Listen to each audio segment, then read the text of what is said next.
Hello everyone, and welcome back. Today, we are going to confront a mystery that touches every single human heart. It is the question that keeps us awake at night when we lose someone we love. Where have they gone? Can they hear us? And most importantly, is there anything we can still do for them?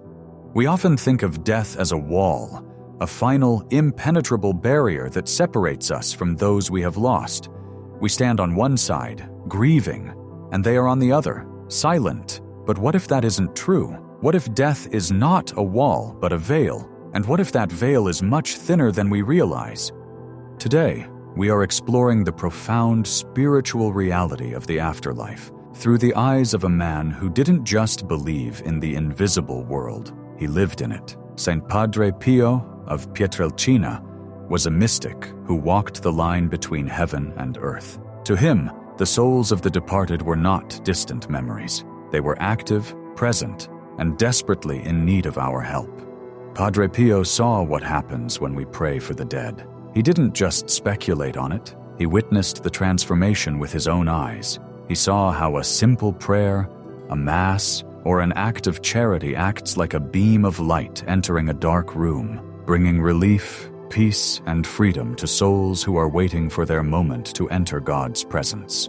So, I invite you to open your hearts and set aside your doubts for a moment. We are going to journey into the monastery of San Giovanni Rotondo, into the silence of the night, to uncover the beautiful, hopeful truth about purgatory and the incredible power you hold in your hands right now to help those who have passed on.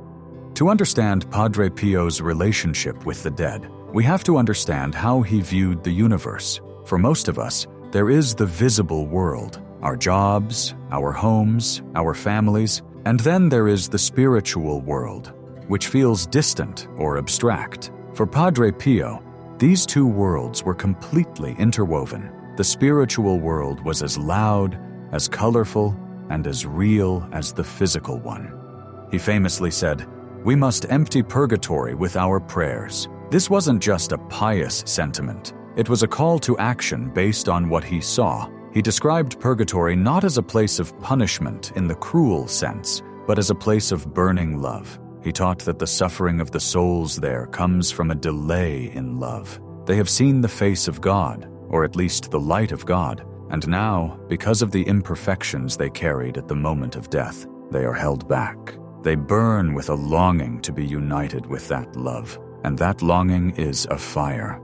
But here is the core teaching that creates such hope. We hold the key to their release. Padre Pio taught that God, in his infinite mercy, allows the living to pay the debts of the dead. It is a system of spiritual economics, where our prayers, our sacrifices, and especially the Holy Mass, serve as currency to buy their freedom.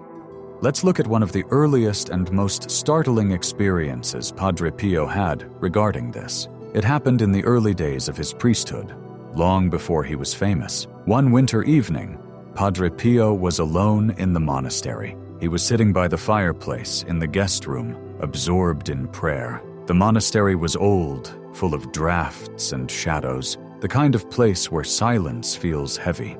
Suddenly, he heard a noise. He looked up and saw an old man sitting next to him by the fire. Now, Padre Pio knew every friar in the house, and he knew the few visitors who came and went. He did not know this man. The man was wearing an old-fashioned cloak, staring into the embers. Padre Pio, startled but composed, asked, "Who are you? What are you doing here?" The old man turned to him and spoke with a voice that sounded like it came from a great distance. He said, "Padre, I am Pietro di Mauro. I died in this friary on September 18th, 1908, in this very room. I was a friar here. I died in a fire when I fell asleep with a lit cigar. I am still here. I am in purgatory. The Lord has allowed me to come to you to ask for a holy mass to be offered for me tomorrow morning. With that mass, I will be able to enter into paradise."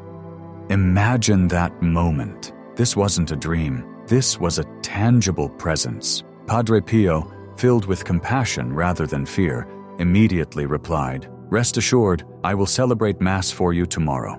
The old man nodded, and in an instant, he vanished. The next morning, Padre Pio went to the guardian of the monastery and checked the records. Sure enough, a friar named Pietro di Mauro had died in that exact room, under those exact circumstances, years prior. Padre Pio celebrated the Mass as he promised. He later reported that during the Mass, he felt the soul of Pietro pass from the state of waiting into the glory of heaven. This story illustrates the very heart of Padre Pio's teaching. The dead are not gone, they are waiting, and sometimes God allows them to knock on our door to ask for the one thing they cannot do for themselves: merit grace. They can pray, but they can no longer merit. We, the living, are the only ones who can earn the grace they need. But this raises a question: why is prayer so effective? What actually happens? Padre Pio explained that prayer for the dead creates a bridge. When we pray for a soul, we are essentially offering our love to God on their behalf. God, who is perfect justice, cannot ignore the debt of sin, the small selfishnesses, the lack of charity, the attachments to the world that a soul carries. But God, who is also perfect mercy, allows us to step in. Padre Pio once told a doctor who was close to him, "If you knew how much the souls in purgatory suffer, you would not let a single day pass without praying for them." There is another profound story that demonstrates the intensity of this suffering and the relief we can bring. One evening, Padre Pio was praying in the choir loft of the church. It was late, and the church was dark, lit only by the sanctuary lamp. Suddenly, he heard the sound of candles falling over and crashing near the high altar. Thinking someone had broken in, or that an animal had knocked them over, he went to the railing to look down. There, at the high altar, he saw a young friar dusting and arranging flowers. This was strange because it was the middle of the night. Padre Pio called out, "Hey, what are you doing down there? It's late!" The young friar looked up. He didn't look frightening. He looked sad.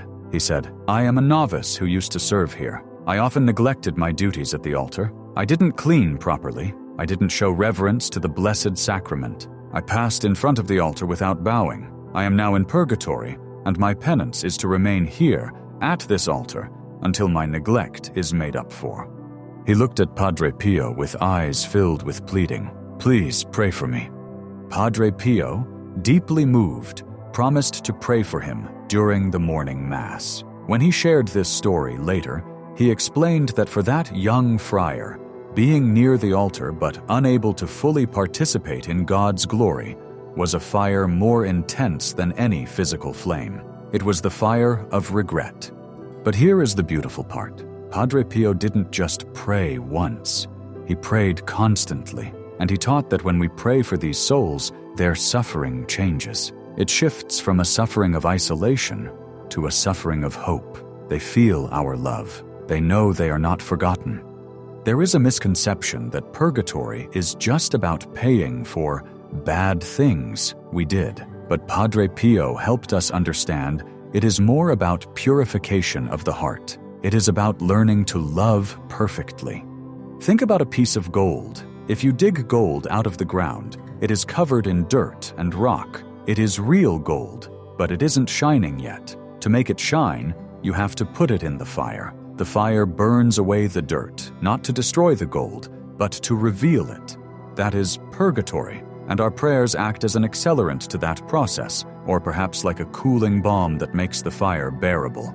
Padre Pio's connection to the holy souls was so strong that he often said he had more company from the dead than from the living.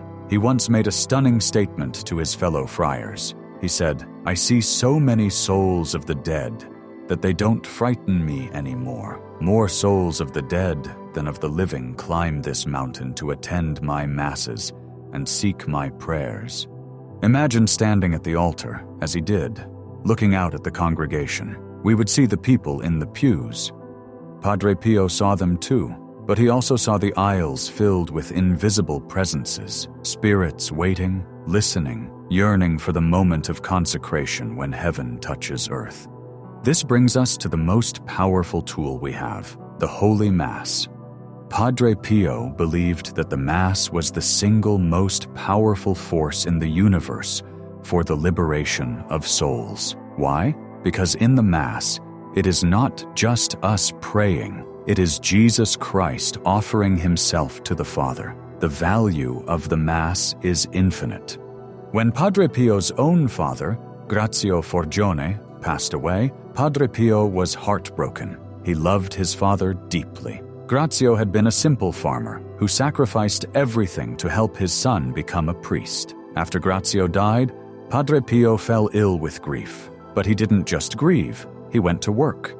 He told his spiritual director that he had offered 30 consecutive masses, what is known as a Gregorian series, for the soul of his father. At the end of those 30 days, Padre Pio's face, which had been drawn and sad, suddenly lit up with a radiant smile. He announced to the other friars, "My father has entered heaven."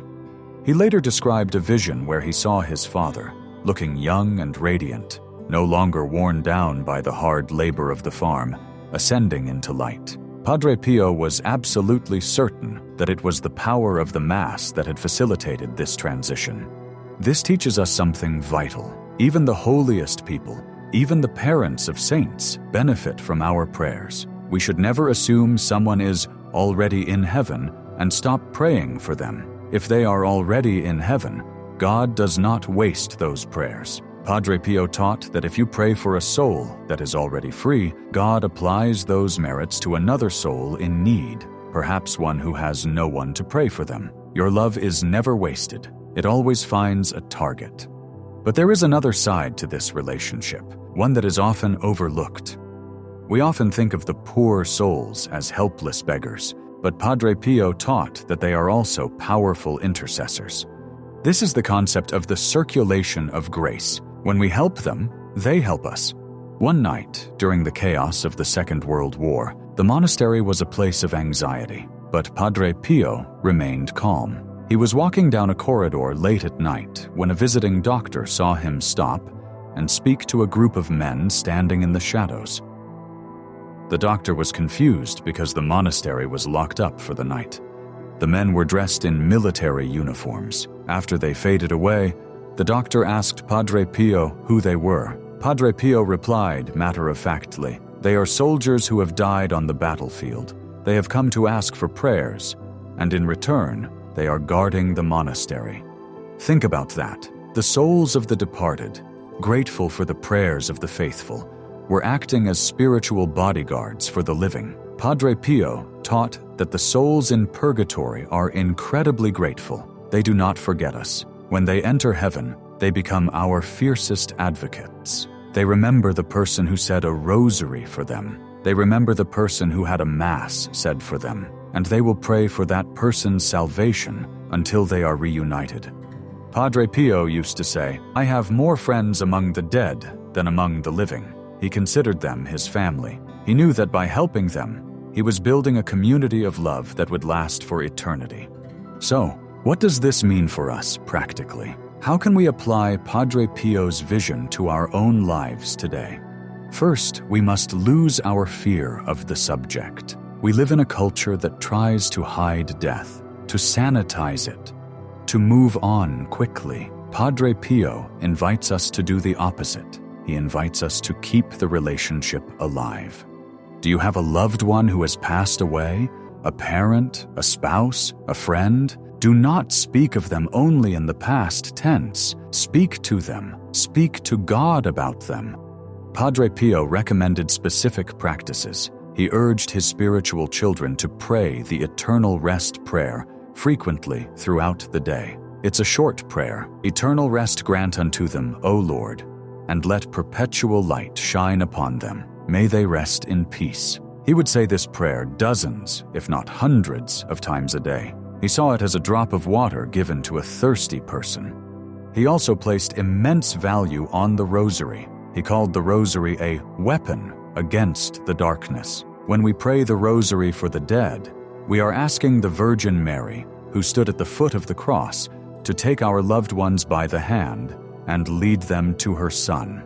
But perhaps the most profound lesson is about the Mass. Padre Pio would tell us, if you miss someone, do not just look at their photograph and cry. Go to church, have a Mass said for them, attend Mass, and offer your Holy Communion for them. In that moment of the Eucharist, the barrier is gone. You are receiving the same Christ that they are longing for. You are closer to them in the Eucharist than you would be if they were sitting right next to you holding your hand. There is a story of a woman named Cleonice, one of Padre Pio's spiritual daughters. Her mother had died, and Cleonice was consumed with worry about her mother's soul. She cried constantly, wondering if her mother was saved, if she was suffering. She went to Padre Pio, weeping. He looked at her with great tenderness and said, "Cleonice, dry your tears. Your mother is safe. She is saved, but she needs your help." He didn't tell her to move on. He told her to get to work. He gave her a mission, and in doing so, he gave her a way to channel her grief into love. Cleonice spent the rest of her life offering prayers and sacrifices for the holy souls, and she found a deep, abiding peace. She knew she was still being a daughter to her mother. That is the gift Padre Pio offers us. He transforms grief into active love. He shows us that we are not helpless. As we come to the end of this reflection, let's go back to that image of the bridge. Life is short. Padre Pio knew this better than anyone. He saw that our time here is a time of merit, a time where we can earn grace. Once we die, the time for earning is over. The time for receiving begins. The souls in purgatory are our brothers and sisters. They are the church suffering. We are the church militant, still fighting the battle on earth. And the saints in heaven are the church triumphant. We are all connected. Padre Pio once made a promise. He said, "I will stand at the gates of heaven, and I will not enter until all of my spiritual children have entered." He is waiting, and the souls we pray for are waiting. So, I want to leave you with this challenge. Today, right after you finish watching this, take a moment. Think of someone you have lost. Maybe it's someone close, or maybe it's someone you haven't thought of in years, or maybe think of a soul who has no one to pray for them, the forgotten ones. Say a prayer for them, offer your next Mass for them, light a candle. Because if Padre Pio was right, and his life of miracles suggests he was, that prayer is not just a word. It is a key unlocking a chain. It is a cool breeze in a hot fire. It is an embrace that crosses the boundary of death. Death is not the end of love. It is simply a change in how we express it. The door is not locked. The bridge is open, and you have the power to walk across it. Thank you for joining us in this journey into the mystery of faith. May your prayers bring light to those who wait, and may you find peace in knowing that love truly never dies.